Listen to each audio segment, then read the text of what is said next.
Malam di pelabuhan panjang tak pernah benar-benar gelap. Lampu-lampu kapal memantul di genangan air bercampur oli, sementara angin laut membawa bau besi karat dan darah lama. Di tempat inilah hukum kehilangan suaranya, dan kekerasan menjadi bahasa sehari-hari. Nama Ali bergaung di antara deru mesin kapal, bukan sebagai manusia, melainkan sebagai ancaman yang hidup. Ali berdiri di ujung dermaga, rokok menyala di bibirnya, tatapannya menusuk dingin ke arah para buruh yang bekerja terburu-buru. Setiap langkahnya disertai bisik ketakutan. Tubuhnya penuh bekas luka, seperti peta dosa yang tak pernah terhapus. Ia tak perlu berteriak, kehadirannya saja cukup untuk membuat siapapun gemetar. Di sudut pelabuhan, seorang pedagang kecil berlutut, memohon dengan suara parau. Tangannya gemetar menyerahkan uang yang bahkan tak cukup untuk makan keluarganya. Ali menatapnya lama, seolah menimbang antara belas kasihan dan amarah yang telah mendarah daging. Namun di dunia Ali, rasa iba adalah kelemahan yang bisa membunuh. Satu isyarat kecil dari tangan Ali membuat anak buahnya bergerak. Dentuman keras memecah malam, diikuti jeritan yang cepat teredam. Para buruh menunduk, pura-pura tak melihat apapun. Di pelabuhan panjang, melihat berarti mati. Dan Ali tahu betul, ketakutan adalah mata uang paling berharga. Namun di balik wajah keras itu, ingatan lama kembali menghantam. Ali kecil pernah berdiri di tempat yang sama, menyaksikan ayahnya tergeletak bersimbah darah, dihajar tanpa ampun. Hukum datang terlambat, keadilan tak pernah benar-benar hadir. Sejak malam itu, Ali bersumpah, tak akan ada lagi yang menginjak-injaknya. Kini sumpah itu menjelma menjadi monster. Ali telah menjadi sesuatu yang dulu ia benci. Setiap tetes darah yang jatuh terasa seperti pembayaran atas masa lalu, meski jiwanya semakin terkikis. Tapi ia tak peduli, atau setidaknya, ia memaksa dirinya untuk tidak peduli. Di kejauhan, sirene kapal meraung panjang, seperti ratapan yang tak pernah selesai. Ali menghela napas dalam, menghembuskan asap rokok ke udara malam. Pelabuhan ini adalah kerajaannya, dan ia adalah raja tanpa mahkota, memerintah dengan kekerasan dan ketakutan. Tanpa Ali sadari, malam itu menjadi awal dari badai besar. Ada mata yang mengintai dari balik peti kemas, ada dendam yang tumbuh diam-diam. Pelabuhan panjang menyimpan rahasia, dan babak kelam dalam hidup Ali baru saja dimulai. Pagi datang tanpa ampun di pelabuhan panjang. Cahaya matahari menyingkap sisa-sisa kekerasan semalam, bercak darah yang belum sempat hanyut, wajah buruh yang pucat, dan bisik-bisik ketakutan yang makin tebal. Ali melangkah menyusuri dermaga seperti bayangan kelam yang tak tersentuh waktu. Namun kali ini, udara terasa berbeda, seolah pelabuhan sedang menahan napas. Di sebuah gudang tua, Ali mengumpulkan anak buahnya. Wajah-wajah keras itu menatapnya penuh hormat, tapi Ali menangkap sesuatu yang ganjil, keraguan yang cepat disembunyikan. Ia berbicara singkat, dingin, dan tegas, mengingatkan siapa yang berkuasa. Tak ada ruang untuk salah langkah di wilayahnya. Tidak hari ini, tidak pernah.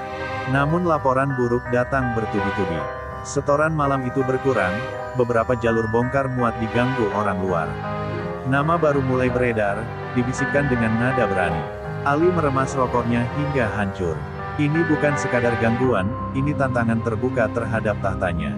Ingatan tentang ayahnya kembali menusuk, lebih tajam dari biasanya. Ali membenci rasa lemah yang merayap di dadanya. Ia bersumpah tak akan membiarkan sejarah terulang, tak akan ada yang merampas segalanya darinya. Dengan mata menyala, ia memerintahkan pencarian.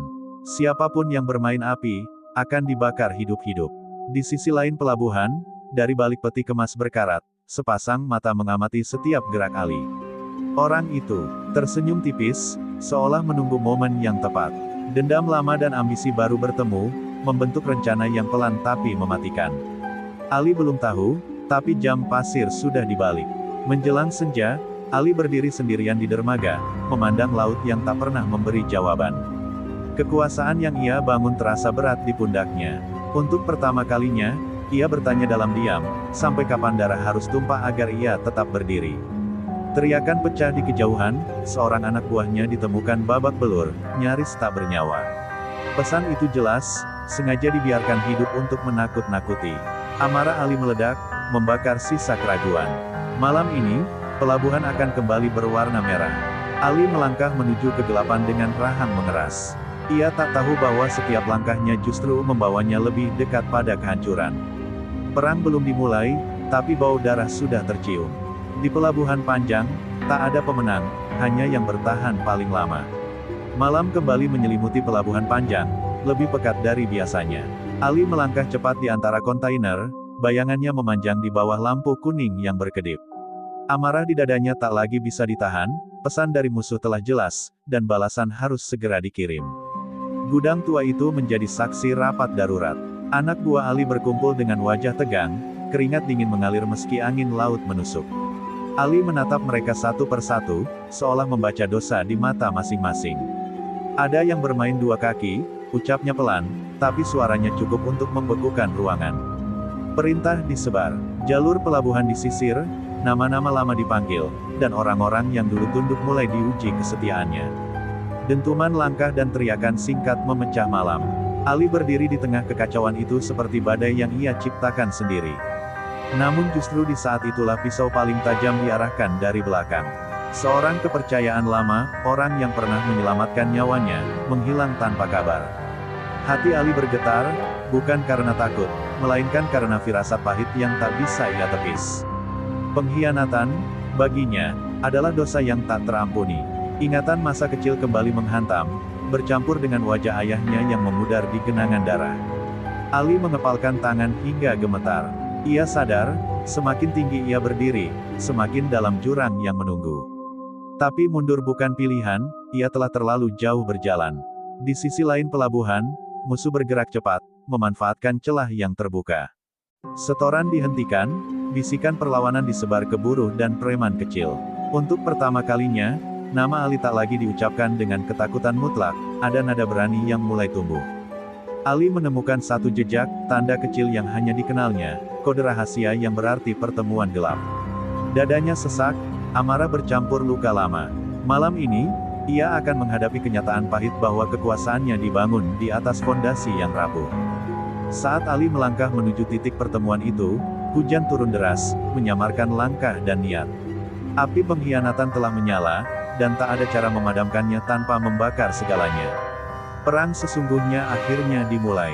Hujan turun semakin deras ketika Ali tiba di titik pertemuan, sebuah dermaga tua yang nyaris runtuh, terlupakan oleh waktu.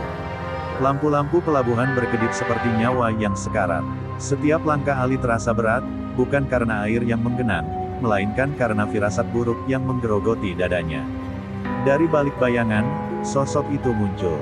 Wajah yang begitu dikenalnya, wajah yang pernah ia percaya lebih dari siapapun. Mata mereka bertemu, dan di sana tak ada lagi hormat, hanya dingin dan keputusan yang telah bulat. Ali tertawa pendek, pahit, menyadari bahwa pengkhianatan selalu datang dari orang terdekat. Kata-kata tajam saling dilontarkan, membuka luka lama dan ambisi terpendam. Orang itu menuduh Ali telah menjadi monster yang lupa asal-usulnya. Ali membalas dengan amarah, menegaskan bahwa dunia ini hanya menghormati kekuatan. Hujan menelan teriakan mereka, tapi kebencian tetap terdengar jelas. Benturan tak terhindarkan. Pukulan pertama pecah, disusul darah yang bercampur air hujan. Anak buah dari kedua sisi bermunculan, dan dermaga tua itu berubah menjadi medan tempur. Jeritan, dentuman, dan sumpah serapah menyatu dalam kekacauan yang brutal. Ali bertarung seperti binatang terluka, liar dan tanpa ragu. Setiap serangan adalah pelampiasan masa lalu yang tak pernah sembuh. Namun di tengah pertarungan, satu tusukan menghantam sisi tubuhnya. Dunia terasa berputar, tapi Ali tetap berdiri, menolak jatuh. Musuhnya mundur, meninggalkan pesan terakhir yang lebih menyakitkan dari luka fisik, perang ini belum selesai. Mereka menghilang ke balik hujan, membawa sebagian kekuatan Ali bersama mereka. Pelabuhan kembali sunyi, menyisakan tubuh-tubuh tergeletak dan bau besi yang pekat. Ali berlutut, menahan luka sambil menatap laut hitam di depannya. Untuk pertama kalinya, ia merasakan bukan hanya amarah, tetapi ketakutan akan kehilangan segalanya. Kekuasaan yang ia genggam mulai terasa rapuh, seperti dermaga tua tempat ia berdiri. Dengan sisa tenaga, Ali bangkit. Hujan seolah membersihkan darah di wajahnya, tapi tidak dosa di hatinya. Malam itu, ia tahu satu hal pasti, perang ini akan menelan lebih banyak nyawa, dan mungkin, jiwanya sendiri. Fajar menyingsing dengan warna pucat ketika Ali dibawa ke markasnya yang tersembunyi. Luka di tubuhnya dibalut seadanya, tapi luka di hatinya menganga lebih lebar. Pelabuhan panjang terbangun seperti biasa, seolah semalam tak terjadi apa-apa, sebuah ironi yang menusuk kesadarannya. Di ruangan sempit berbau obat dan karat, Ali terbaring sambil menatap langit-langit yang retak. Setiap denyut sakit mengingatkannya pada wajah pengkhianat itu, pada kata-kata yang menyebutnya monster. Untuk pertama kalinya, Ali tak membantah dalam hati. Ia hanya diam, dan diam itu lebih menyakitkan dari pukulan manapun. Anak buahnya datang silih berganti, melapor dengan wajah tegang. Jalur-jalur penting mulai goyah, setoran tersendat, dan bisikan perlawanan makin berani. Ali mendengarkan tanpa banyak bicara. Ia tahu, rasa takut yang dulu mempersatukan mereka kini mulai terkikis oleh harapan kecil melihatnya jatuh. Di luar markas, musuh bergerak rapi. Mereka tidak lagi menyerang membabi buta, melainkan memotong napas kekuasaan Ali perlahan. Satu demi satu sekutu lama memilih diam, menunggu arah angin. Pengkhianatan tak lagi berteriak, ia menyelinap, halus dan mematikan. Malam berikutnya, Ali meminta semua orang keluar. Ia ingin sendiri. Di hadapan cermin kusam, ia menatap bayangan dirinya, mata yang lelah, rahang yang masih keras. Ia teringat ayahnya, teringat sumpah yang dulu menguatkannya. Kini sumpah itu terasa seperti belenggu. Ali meraih rokok, tapi memadamkannya sebelum menyala. Ada kegelisahan yang tak bisa diusir dengan asap. Ia sadar, kekerasan telah memberinya kekuasaan, tapi juga meninggalkannya sendirian. Di titik ini, pilihan apapun terasa seperti kekalahan.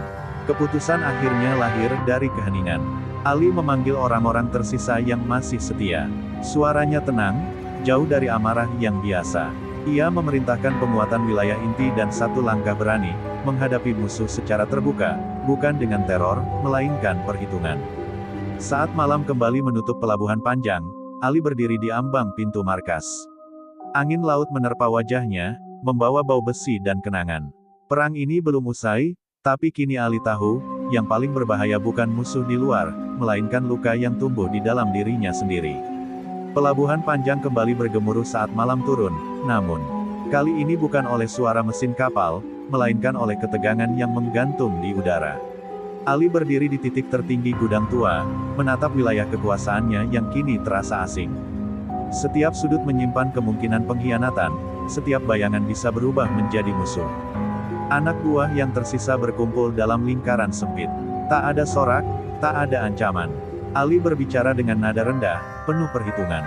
Ia menjelaskan rencana yang tak biasa, bukan serangan membabi buta, melainkan pertemuan terbuka untuk mengakhiri semuanya.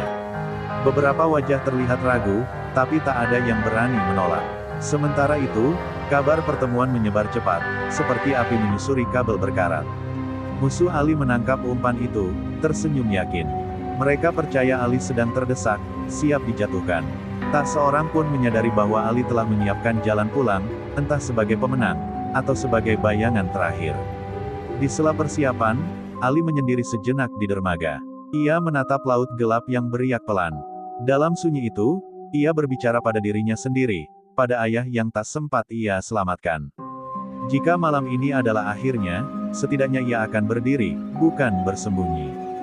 Jam bergerak lambat, lampu-lampu pelabuhan menyala satu persatu, menciptakan jalur cahaya menuju tempat pertemuan. Ali melangkah lebih dulu, mantap meski luka di tubuhnya belum sepenuhnya sembuh. Setiap langkah adalah pengakuan, ia siap menanggung akibat dari semua pilihan yang pernah ia buat. Ketika kedua pihak akhirnya berhadapan, udara terasa membeku. Tak ada serangan mendadak, hanya tatapan yang saling menantang. Kata-kata dibuka dengan tuduhan dan janji palsu. Ali mendengarkan, lalu berbicara singkat, tentang batas, tentang akhir, tentang harga yang harus dibayar semua orang. Ketegangan mencapai puncaknya, satu gerakan kecil hampir memicu kekacauan, namun Ali mengangkat tangan, menghentikan semuanya. Untuk sesaat, pelabuhan panjang terdiam. Dalam keheningan itu, pilihan menjadi jelas, berdamai dengan syarat berat, atau menenggelamkan semuanya dalam darah. Malam itu belum memberi jawaban. Pertemuan berakhir tanpa pemenang, tapi dengan janji yang lebih berbahaya dari ancaman. Ali kembali melangkah ke kegelapan, sadar bahwa fajar berikutnya akan menentukan segalanya, apakah ia akan tetap menjadi raja, atau sekadar nama yang tenggelam bersama ombak pelabuhan. Fajar datang terlambat, seolah ragu menyinari pelabuhan panjang. Kabut tipis menggantung di atas air, menyamarkan jejak langkah dan niat. Ali berdiri di dermaga, menunggu sesuatu yang tak terlihat. Keputusan yang telah diucapkan semalam kini menuntut harga. Hatinya tenang dengan cara yang menakutkan. Kabar bergerak cepat, kesepakatan rapuh telah dilanggar. Salah satu titik inti Ali diserang sebelum matahari naik sempurna. Asap membubung dari kejauhan. Ali menutup mata sejenak, menarik napas dalam. Ia tahu, ini bukan lagi soal wilayah, ini soal martabat. Tanpa banyak kata, Ali memberi perintah. Anak buahnya bergerak seperti gelombang yang terlatih, memotong jalur dan mengamankan titik-titik krusial. Tak ada teriakan kemenangan, hanya fokus dingin. Pelabuhan panjang berubah menjadi papan catur raksasa, dan setiap bidak bergerak menuju benturan akhir. Di tengah kekacauan, Ali berhadapan lagi dengan sosok pengkhianat itu. Wajahnya keras, matanya menyimpan penyesalan yang terlambat. Kata-kata terhenti di tenggorokan, yang tersisa hanyalah keheningan syarat makna. Dua jalan terbuka, mengakhiri dengan balas dendam, atau memutus lingkaran yang telah menelan banyak nyawa. Ingatan ayahnya muncul seperti kilat. Ali teringat sumpah lama, lalu menyadari betapa sumpah itu telah membentuk penjara. Tangannya bergetar, bukan karena takut, melainkan karena pilihan. Untuk pertama kalinya, ia menahan amarahnya, memilih. Keputusan yang tak pernah ia pilih sebelumnya. Keputusan itu menyebar seperti kejutan listrik. Beberapa anak buah terkejut, sebagian marah, sebagian lega. Musuh terdiam, kehilangan pijakan. Pelabuhan panjang, yang terbiasa dengan darah sebagai jawaban, kini dipaksa menghadapi sesuatu yang lebih sulit, akhir tanpa pemenang mutlak. Namun harga tetap dibayar. Di sudut pelabuhan, suara tembakan terakhir menggema, menutup rangkaian kekerasan yang panjang. Ali terluka lagi, bukan fatal, tapi cukup untuk mengingatkannya bahwa perubahan tak pernah datang tanpa luka. Ia berdiri terlatih, menolak jatuh. Saat matahari akhirnya menembus kabut, pelabuhan panjang tampak berbeda, lelah, tapi hidup. Ali menatap laut, membiarkan angin menyapu wajahnya. Fajar berdarah itu bukan akhir cerita, melainkan batas tipis antara legenda lama dan kemungkinan yang belum pernah ia kenal. Setelah fajar berdarah itu, pelabuhan panjang jatuh ke dalam senyap yang aneh. Mesin kapal tetap meraung, buruh kembali bekerja, namun ada jarak tak kasat mata di antara langkah-langkah mereka. Ali berjalan perlahan menyusuri dermaga, setiap tatapan yang ia temui bukan lagi murni ketakutan, ada kebingungan, ada harap yang setengah mati. Kabar tentang keputusan Ali menyebar cepat, lebih cepat dari peluru. Beberapa menyebutnya kelemahan, yang lain menyebutnya keberanian terakhir seorang raja. Ali mendengar semuanya tanpa bereaksi. Ia tahu, reputasi yang dibangun bertahun-tahun bisa runtuh oleh satu pagi yang berbeda. Di markasnya, Ali mengumpulkan sisa orang-orang setia. Suaranya tenang, nyaris datar. Ia membagi wilayah dengan aturan baru, memotong jalur kekerasan yang tak perlu. Beberapa wajah menegang, tak siap dengan dunia yang tak lagi diatur oleh rasa takut semata. Namun perubahan selalu menuntut korban. Satu persatu, orang lama memilih pergi, membawa dendam kecil yang bisa tumbuh menjadi besar. Ali membiarkan mereka pergi.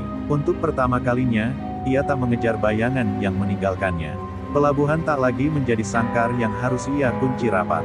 Malam turun kembali. Ali duduk di tepi dermaga, menatap laut yang berkilau redup. Ia teringat ayahnya, bukan pada kematiannya, melainkan pada tawa yang jarang ia ingat. Kesadaran itu menghantam pelan namun dalam, hidupnya tak harus berakhir seperti malam-malam yang lalu. Di kejauhan, seorang anak kecil berlari di antara kontainer, tertawa, dikejar bayangannya sendiri. Ali memalingkan wajah, dadanya terasa sesak. Ia melihat dirinya di sana, versi yang belum patah, belum dipaksa memilih jalan berdarah. Senyap itu mengajarinya sesuatu yang tak pernah ia pelajari dari kekerasan. Pagi berikutnya, Ali menghilang dari pusat keramaian pelabuhan. Tak ada pengumuman, tak ada perpisahan. Sebagian mengira ia jatuh, sebagian percaya ia merencanakan sesuatu yang lebih besar. Kebenaran tak pernah jelas di pelabuhan panjang. Yang tersisa hanyalah jejak langkah di dermaga dan cerita yang berbisik di antara ombak. Ali mungkin tak lagi berdiri di puncak, tapi namanya masih hidup, bukan hanya sebagai preman paling brutal, melainkan sebagai pria yang memilih senyap setelah badai. Apakah itu akhir, atau awal yang lain? Pelabuhan panjang belum berani menjawab. Senyap yang ditinggalkan Ali ternyata tak pernah benar-benar sunyi. Pelabuhan panjang mulai berdenyut dengan irama baru, lebih liar, lebih tak teratur. Tanpa sosok yang menahan badai, Kelompok-kelompok kecil saling berebut ruang, memancing kekacauan yang pelan namun pasti. Di sudut kota yang jauh dari dermaga, Ali hidup dengan nama lain. Ia bekerja serabutan, menghindari sorot mata, menolak kenangan. Namun tiap malam, suara ombak masih mengejarnya. Pelabuhan memanggil, bukan dengan ancaman, melainkan dengan tanggung jawab yang belum selesai. Kabar buruk akhirnya sampai. Seorang buruh tua, orang yang dulu sering membelanya, tewas dalam perebutan wilayah. Ali membaca berita itu dengan tangan bergetar. Kepergiannya telah meninggalkan lubang, dan lubang itu diisi oleh orang-orang yang tak mengenal batas. Ali mencoba mengabaikan panggilan itu. Ia memejamkan mata, mengingat janji pada dirinya sendiri untuk tidak kembali. Tapi wajah ayahnya hadir lagi, kali ini tanpa darah, hanya tatapan menuntut. Ali tahu, melarikan diri bukan penebusan, itu hanya jeda. Malam itu, Ali kembali ke Pelabuhan Panjang. Ia menyusuri jalur lama, kini terasa asing dan berbahaya. Beberapa orang mengenalinya, sebagian berpaling. Nama itu kembali bergaung, bukan sebagai raja, melainkan sebagai kemungkinan terakhir. Ali tak datang membawa ancaman. Ia mengumpulkan pihak-pihak yang tersisa, buruh, penjaga, bahkan musuh lama, dan berbicara tentang batas yang harus ditegakkan. Kata-katanya tak keras, tapi jelas. Jika kekerasan berlanjut, semua akan tenggelam. Tak semua percaya, sebagian menantang, memancing api lama. Ali menahan diri, namun ketika satu nyawa hampir melayang, ia bergerak cepat, tegas, singkat, tanpa pamer. Pesannya sampai, ia tak kembali untuk berkuasa, tapi untuk menghentikan kehancuran. Saat subuh mereka, Pelabuhan Panjang masih berdiri. Luka-luka belum sembuh, tapi arah telah berubah. Ali menatap laut sekali lagi, menyadari kebenaran pahit, beberapa jejak tak bisa dihapus. Ia hanya bisa memilih kemana langkah berikutnya akan mengarah, menuju damai yang rapuh, atau ke legenda yang harus ia akhiri sendiri. Pagi terakhir itu datang dengan langit kelabu. Pelabuhan Panjang bernafas pelan, seolah takut mengganggu keseimbangan rapuh yang baru terbentuk. Ali berdiri di dermaga paling ujung, tempat ombak menghantam tiang-tiang tua, tempat yang dulu menjadi awal dan kini menunggu akhir. Orang-orang berkumpul tanpa aba-aba. Buruh, penjaga, bahkan wajah-wajah yang pernah memusuhinya. Tak ada sorak, tak ada teriakan. Mereka menunggu keputusan, seperti menunggu pasang surut yang tak bisa ditawar. Nama Ali kembali bergaung, kali ini dengan beban yang berbeda. Ali berbicara singkat. Ia mengakui dosa, mengakui darah yang telah mengikat pelabuhan ini padanya. Kekuasaan, katanya, telah merusak segalanya, termasuk dirinya. Suaranya tak gemetar, tapi matanya menyimpan kelelahan yang tak bisa disembunyikan. Ada yang menentang, mencoba menghidupkan api lama. Ketegangan menegang seperti tali yang siap putus. Ali melangkah maju, bukan untuk mengancam, melainkan untuk menghentikan. Satu gerakan tegas memutus niat buruk, tanpa pamer, tanpa amarah. Pesan itu jelas, ini batas terakhir. Hening menyapu kerumunan. Pelabuhan Panjang memilih diam, diam yang jarang terjadi. Dalam keheningan itu, Ali membuat keputusan yang tak pernah ia bayangkan. Ia menyerahkan pengaruhnya, memecah lingkaran ketakutan yang dulu ia bangun sendiri. Ia menoleh ke laut, mengingat ayahnya, mengingat sumpah yang dulu menguatkan sekaligus menghancurkannya. Air mata tak jatuh, tapi dadanya lapang untuk pertama kalinya. Penebusan, ia sadari, bukan tentang melarikan diri, melainkan tentang melepaskan. Ali melangkah pergi saat matahari menembus awan. Beberapa menunduk, beberapa menatap ragu, beberapa berharap. Pelabuhan Panjang tetap berdiri, terluka namun hidup, belajar berjalan tanpa bayangan raja tanpa mahkota. Di kejauhan, laut menjadi saksi terakhir. Nama Ali akan terus diceritakan, sebagai preman paling brutal yang pernah menguasai pelabuhan, dan sebagai pria yang memilih berhenti sebelum semuanya tenggelam. Legenda itu tak berakhir dengan darah, melainkan dengan langkah menjauh, menyisakan ombak dan kemungkinan.